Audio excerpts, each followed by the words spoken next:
I'm Stephen Engle, Bloomberg Television's chief North Asia correspondent here in Hong Kong, and I'd like to welcome in our guest, Jane Sun, Trip.com CEO. Jane, great to see you.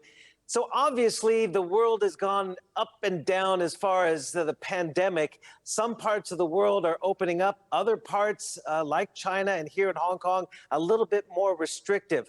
What is your outlook right now as we come out of this wave in China and also as the rest of the world opens up and airlines are flying at full capacity? What's your outlook for the rest of this year for the travel industry? Yes, thanks for having me.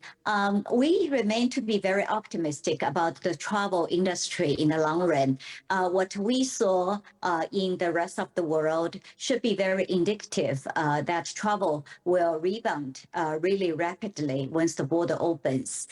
China is a big country with 1.4 billion people, and we know from our data that the pent-up demand is very strong. What we have seen in our trends is concluded in 4 S's. The first one is smaller group. Rather than traveling with bigger group before pandemic, now people try to travel with a smaller group.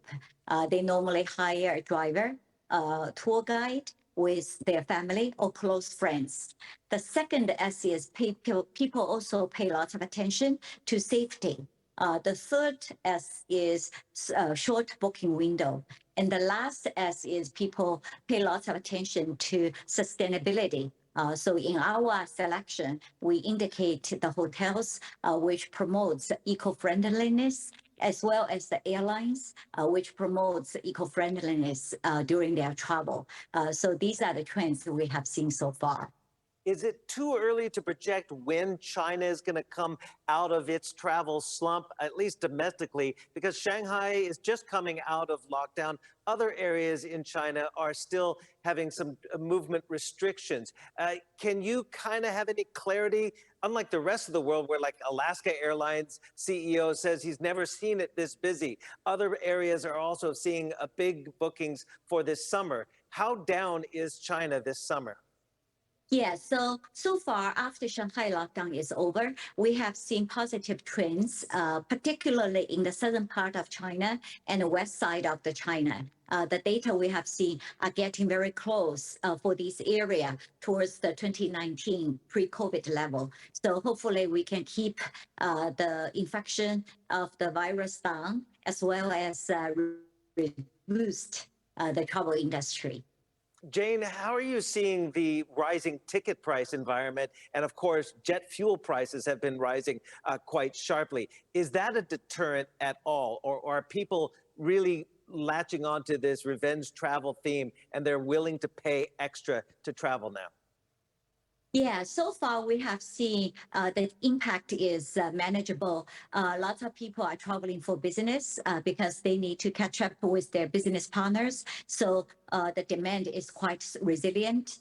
And also the summer holiday is coming. A lot of families are trying to plan with their families for the summer holiday. So we have seen the impact from the fuel prices is manageable so far. Are you seeing a dramatic increase with the Persian Gulf carriers like Qatar or Emirates really starting to take some of those passengers who want to travel, say, from the, where I am here in Hong Kong to the United States? I have to say, I've been in Asia 32 years, and for the first time ever, I went to the US through Qatar. And later this summer, I'm going through Dubai to get to the US. Have you seen a dramatic shift because of either flight bans or reduced capacity across the Pacific, that Middle Eastern carriers are getting a big bump up? Yes, we have seen that the airlines, whoever aboard making the move into the area, have got lots of passengers. So we work with Qatar, we work with all the airlines in Asia. So they have made very good moves to serve the customer in the region. When do you think we're going to be back to pre-pandemic levels as a global aviation industry? We are hoping that the global aviation industry can respond to the pent-up demand very quickly once the demand is back to normal. From our data on the back end, the interest for people to travel across the world is very strong. So our team is getting ready, making sure our connectability is there. So once the demand is back to normal, we are able to serve our customers well. What's the big challenge right now that you see from your vantage point?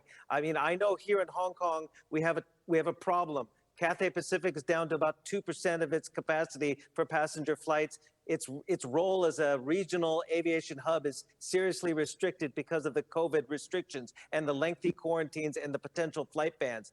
Can this, from your vantage point, can an international hub like Hong Kong rebound quickly, or is it going to take a long time? I hope the international hubs can rebound quickly for a couple of reasons. First of all, many of the cities are being opened up.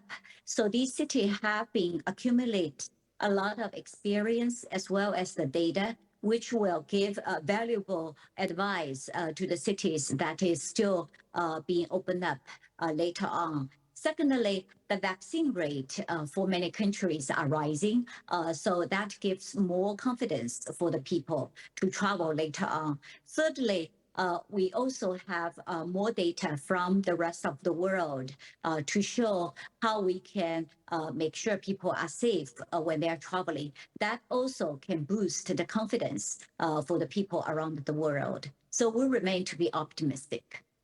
Jane Sun, CEO of Trip.com, thanks so much for joining us. Thank you so much for having me.